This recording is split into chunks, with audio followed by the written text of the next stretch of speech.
nebūs tur. Es esmu kopīgi ar zviedriem pacēlis šo tematu.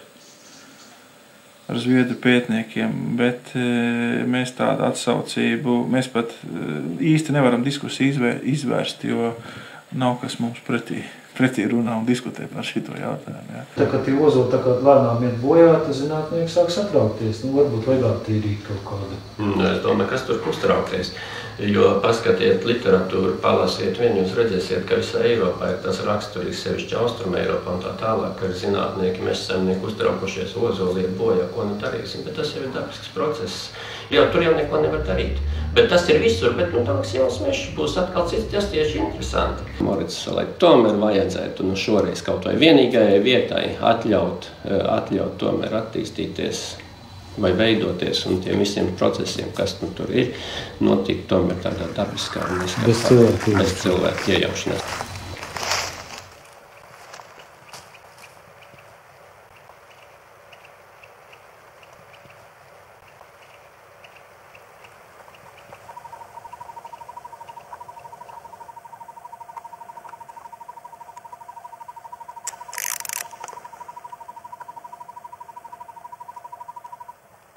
Zet.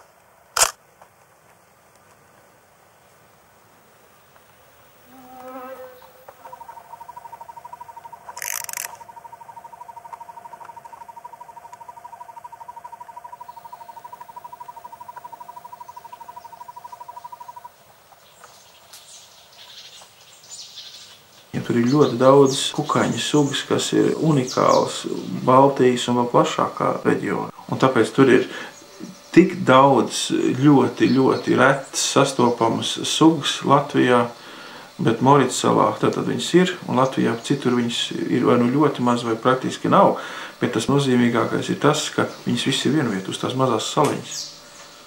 Tas veido tādu ļoti unikālu vidi, kas praktiski Latvijā vairs nav sastopama.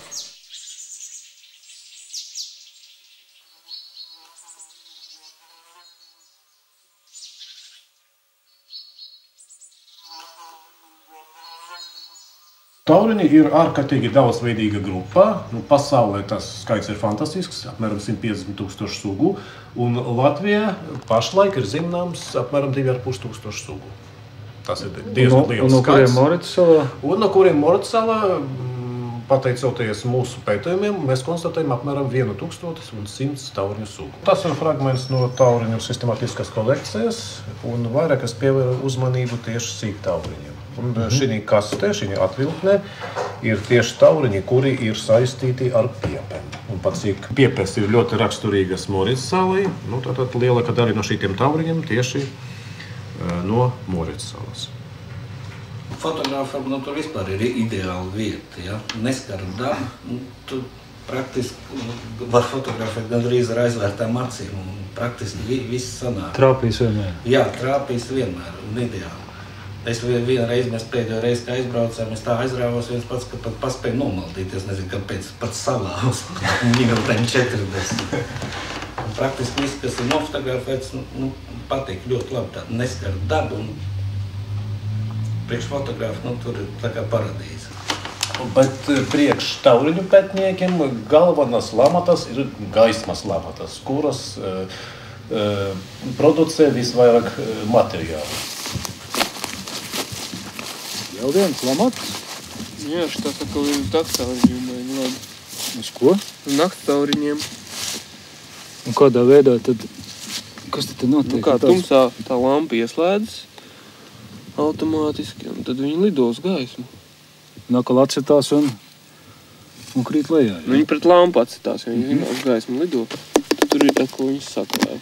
Un reiz nedēļa vai reiz 10 dienas mēs izņemam to materiālu, iztiram lamatu, to guņģiņu, papildinām to narkozi, un lampa turpina darboties līdz nākamajai reizei. Un tā mēs tās lamatas apkalpojam, es personīgi no aprīļiem līdz oktobrim. Vienas lamatas mums ir totāli noslēptas visur. Cilvēks neierauga, bet mēs slēpjam ne tik daudz no cilvēkiem uz salas, cik daudz no putniem. Jo putni ir galvenie mūsu lamatu ienaidnieki, respektīvi tās ir augsnes lamatas. Augsnē ierakta trauki, kur ir pārklāti ar koka mizu. Praktiski normāli jūs varat staigāt garām, jūs nepamanīsiet, ka jūs staigājat gar lamatām. Ja šo lamatu ieraudzīs putnes, viņš mizo ātri īpaši sīļi, viņa ātri mizo dabū nost un izēt visus kukaiņus, kas sakrituši lamatās. Tāpēc mēs ļoti rūpīgi maskējam šīs lamatas. Bet sanāk bieži braukt. Nu, reiz 10 dienas tā regularitāte. Tātad vienā sezonā es apmeklēju salu, jau 2 gadu pēc kārtas tās ir bijis apmēram 12-15 reizes. Galvenais, ka tur neapnīgi. Gribas vēl. Pēc visa šī normāls dabas pētnieks, normāls amatieris, kurš sāk pētīt dabu, mūs paklausīsies un teiks, tie gan ir sadisti. Ja? Gadā noslapkavo vairākus, dažreiz pat daudzus tūkstošus kukaiņu. Ja?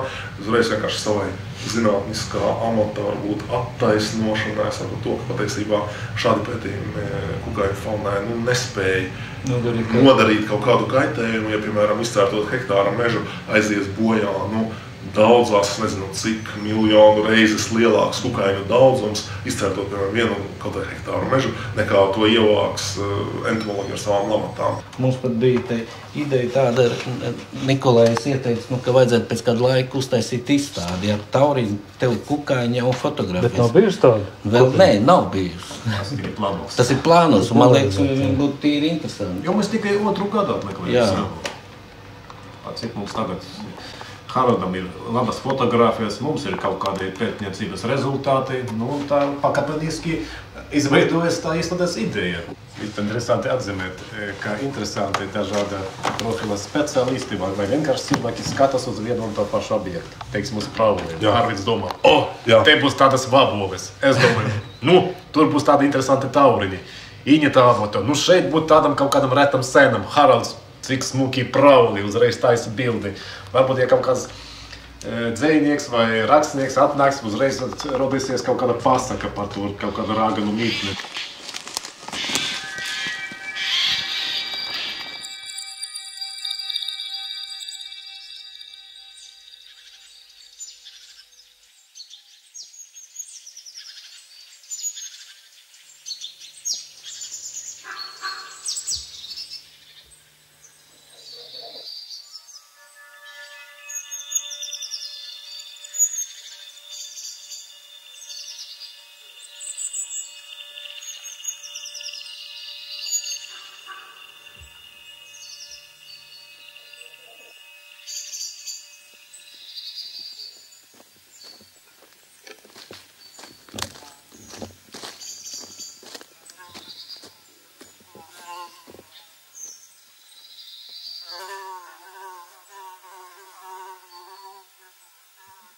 Moricava vēl ir raksturīgi tas, ka mēslu bambals ir ļoti daudz. Viņš jau pamatā barojas ne jau par mēsliem, bet galvenokārt ar sēnēm. Šis te mēslu bambals. Galvenokārt ar sēnēm barojas. Jo tur ļoti liela sēņu daudzveidība ir. Tiešām izcili liela sēņu daudzveidība. Jo rudenī jau to var redzēt. Mēslu bambals. Ļoti tas viņš šeit ir tieši tās pats tā kā citur? Jā. Vai šeit viņam kaut kāds īpašs ir? Nē, viņš tieši tās pats ir. Viņi vienkārši tur ļoti daudz ir. Es Latvijā neesmu nekur redzējis tāds vietas, kur šīs te, šie bambali būtu tik daudz. It kā viņai jābarojas ar mēsliem, bet patiesībā viņi barojas galvenokārt ar sēnēm.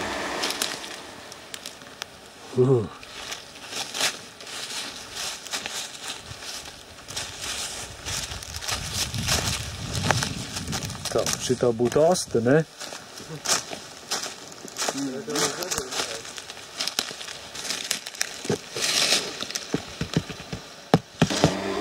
Tauriņu kāpuri arī starp citu dzīvo pieties. Un šitie tie tauriņu kāpuri, tas ir... Un tieši tur apakšā? Jā. Nē, viņi visā pieps ķermenī, ja?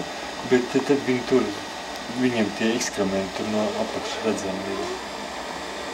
Tas, kas mums ir pilsēta, tas ir kukaiņiem piekai. Vesela pasaule? Vesela pasaule, tā, jā. Tas, kas mums ir pilsēta, tas ir kukaiņiem piekai. Tā bija viena parasta piepe, it kā parasta, kur ir sastopama visur, kur gan mežos, gan pilsētās. Un tikai dažu vietu viņā tas jaukais kukainis dzīvo. Viņš veido tādas īpašas spangas, kuras viss pilsētā neieraudzīs, bet tās tikai tādās īpašās vietās, piemēram, Moricavā. Bet tagad viņš ir sadzināts? Nav sadzināts. Vienīgā vieta, kur viņš zināms, ir Morits sala. Lai arī it kā, piemērotas dzīves vietas viņam daudz. Un tas ir sarkanais plakanis, un viņš dzīvo trūdošos kokos. Uz sēniem. Un tā trūdoša koka it kā ir visur, kur citur, ja? Bet viņš tikai līdz šim sadzināts Morits salā ir. Mums citur nav izdevies viņu dabūt rokās. Šis kopums ir no Morits salas? Jā. Es pati biju pirmo reizi Morits salā. Nekā nebija sanācis līdz turienai aizkļūt. Un tad ņēma visus darbus, nolika pie malas un aizbraucām uz pāris dienām uz Morits salu. Šis nav maziņš, ja? Nē, šis vēl nav maziņš. Vai tuvāk, vai tā. Šis ir tā kā viens no tiem vismazākajiem, jā?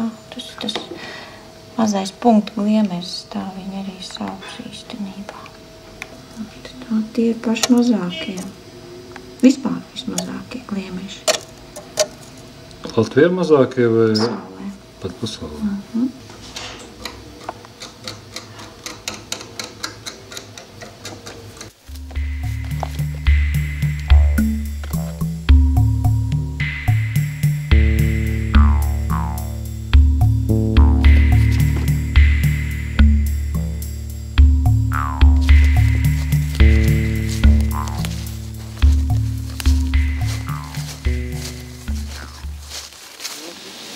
Vēl viens lamātis. Tas atkal kukaiņiem, vai ne? Nu jā, redzi. Kā viņi te tiek iekšā? Nu ja kukainis vienmēr kaut kādā šķērslī nonāk, tad viņš parasti cenšas lidot uz augšu. Un tiek lidošie kukaiņi. Ja? Nāk arī no Nu jā, augstāk lido uz debesīm, uz gaismu. Un tad viņš atcitās un kamēr čiks iekšā tajā caurumā. Stūrī sanāk. Un iekrīt iekšā. Jā.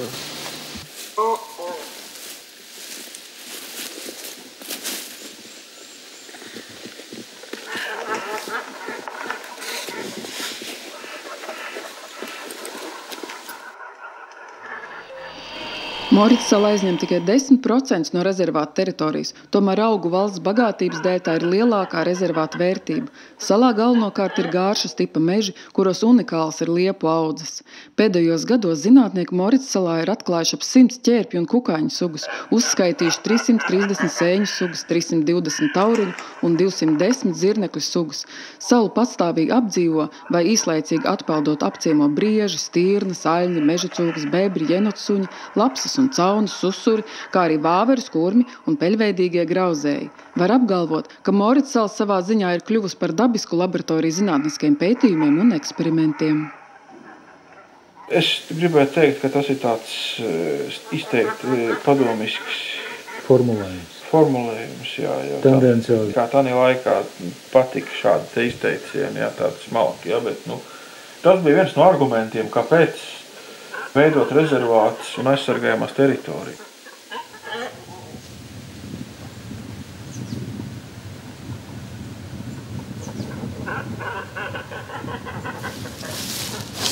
Vārna, krauklis.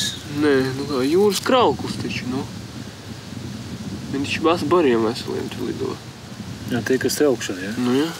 Tā kā balvojas, ne? Kā visu nogānīšu, apskaties. Tas ir kaut kas svaigs? Pasvaigs vēl tāds. Baigās maka klausies. Ne? Nu, nožar. Zivs ēduši baigs.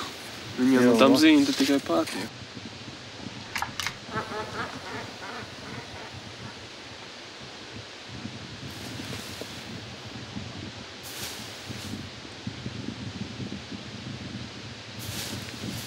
Tad ir tā, ka tas tāds vienīgais, kur cilvēks varbūt varētu iejaukties par tiem jūras kraukļiem. Es domāju, to gan. Pašlaik viņus biedē, bet tas jau neko nedod. Bet tas varētu būt nopietnas draudz. Jūras kraukļi tagad nopietni iet, viņu populācija ļoti strauji pieauga. Un Latgalē dažas salas viņi ir iznīcinājuši. Un tā sala izskatās tāda nokautuši koki un apakšā aug nātras. Jo viņi ar tiem mēsliem, tie mēsli ir pilna slāpekli. Viņi vienkārši kokiem noēd lapas kokus pārmēslo, un tā vietā, lai tiem kokiem būtu tās barības vielas, tur aug nātris. Patiesībā ir arī ko pētīt, jo Morits salā tā ir par laimi, laikam jāsaka, tāds neveiksmīgs varbūt salīdzinājums, bet tā ir viena tāda neliela konservu kārbiņa Latvijā, kurā šis mežs, šie prauli, šīs sūnas, ķērvi, viss ir saglabājies.